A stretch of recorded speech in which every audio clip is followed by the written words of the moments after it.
Salut à tous et bienvenue dans cette nouvelle vidéo. Aujourd'hui, nous allons décrypter encore l'actualité du jour en crypto et je suis vraiment ravi de vous avoir aujourd'hui. Et comme vous pouvez le voir, sur le marché de la cryptosphère, le marché ne se porte pas très bien. Le Bitcoin est à moins 2,35%, donc en dessous. L'Ethereum, le BNB, l'USDT, le Cardano, le TRX, l'Avalanche, Solana et le Polkadot. Plein d'autres crypto-monnaies sont aussi au rouge. Donc, vous pouvez le voir, le Shiba Inu et beaucoup d'autres cryptos sont au rouge. Donc, le marché est un peu en train de saigner actuellement.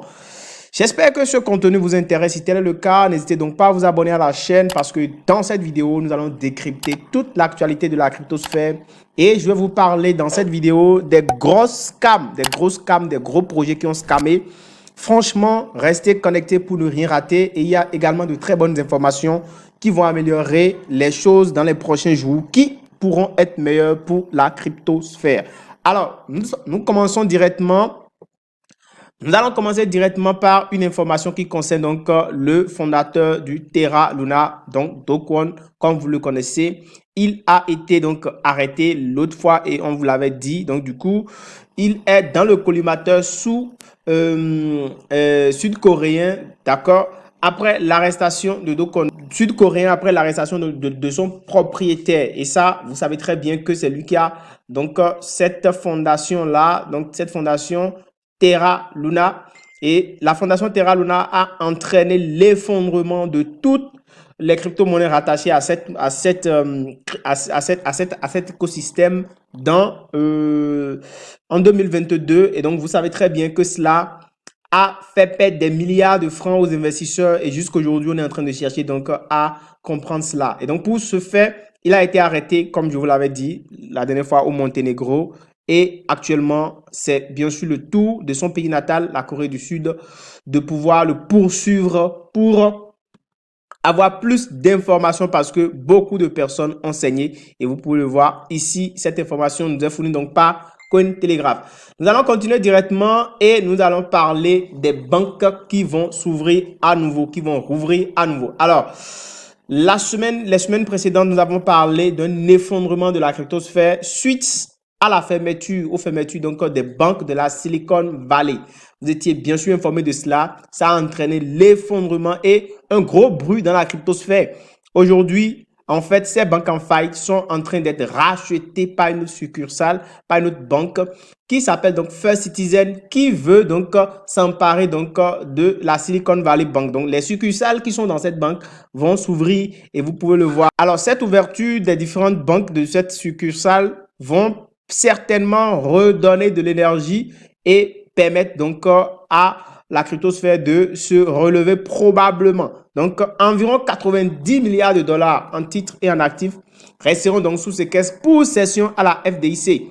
En outre, la FDIC a reçu donc des droits d'appréciation des actions sur les actions ordinaires de la First Citizen Bank, Berkshire Inc., d'une valeur potentielle pour atteindre donc 500 millions de dollars. Donc, cette banque donc, qui est en Caroline du Sud donc, est la 30e banque plus commerciale des États-Unis avec 167 milliards de dollars d'actifs et 119 milliards de dollars de dépôts au mois de mars, au 10 mars. Donc, c'est pour vous dire que probablement, en fait, cette réouverture peut donc redonner de l'énergie aux investisseurs qui pourront peut-être entrer en possession d'une partie de leur investissement et ce qui peut aussi faire remonter le cours des crypto-monnaies actuellement au rouge.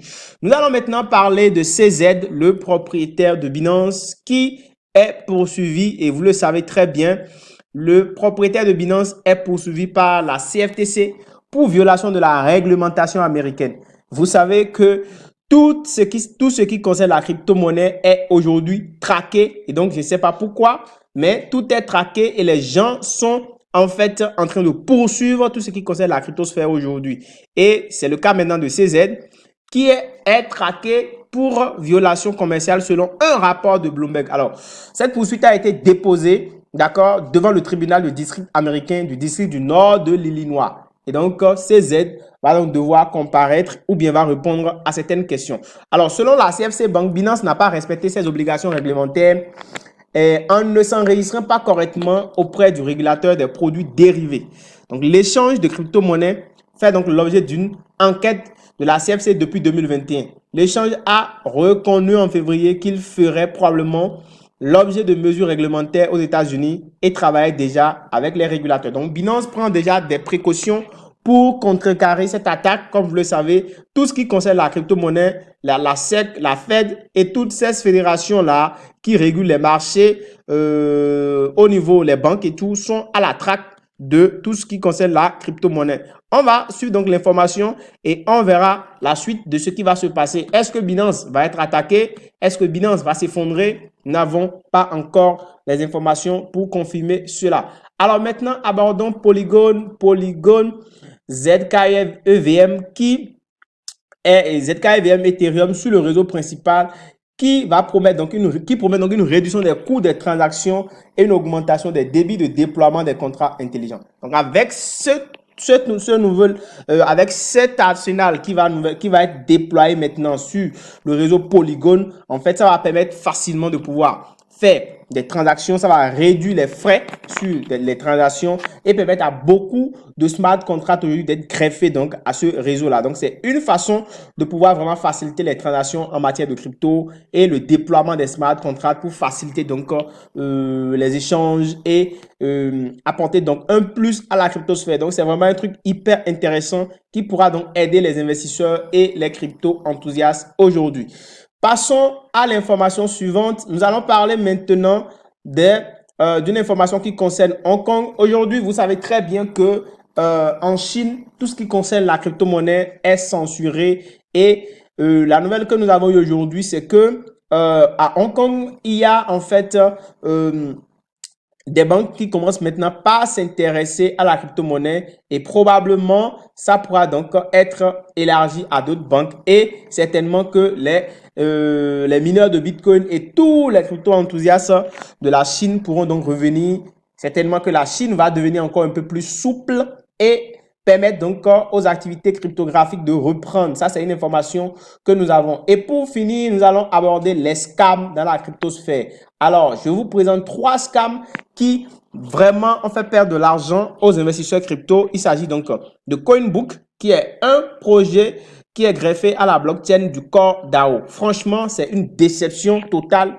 Les investisseurs sont en larmes, vous pouvez le constater. Ici, ils ont perdu énormément d'argent et ces personnes-là leur ont promis en fait de leur permettre de gagner de l'argent et tout. Le projet a été KYC et audité et tout. Mais en fait, les développeurs sont en train vraiment de se foutre de la gueule des gens. Du coup, les gens ont perdu de l'argent. Ils ont dump automatiquement la valeur de la monnaie une fois que ça a été listé, ce qui a fait perdre énormément d'argent aux gens.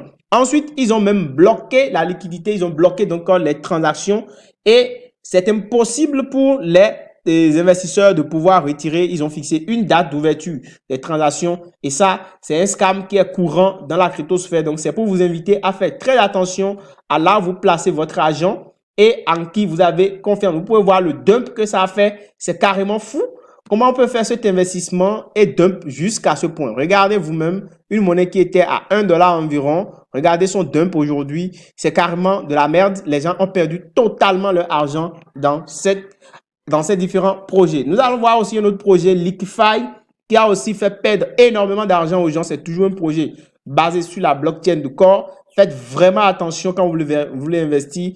On est tous victimes de ces trucs-là parce qu'on croit en la blockchain, mais les projets qui s'agrèvent aux blockchains ne sont vraiment pas très sérieux. Donc, faites attention, n'investissez pas tête baissée, réfléchissez et analysez ce que vous êtes en mesure de perdre. Et pour finir, le plus gros scam, la plus grosse arnaque, c'est Centerdex. Centerdex qui se dit un projet audité par CoreDAO et qui vient donc de carrément voler les investisseurs.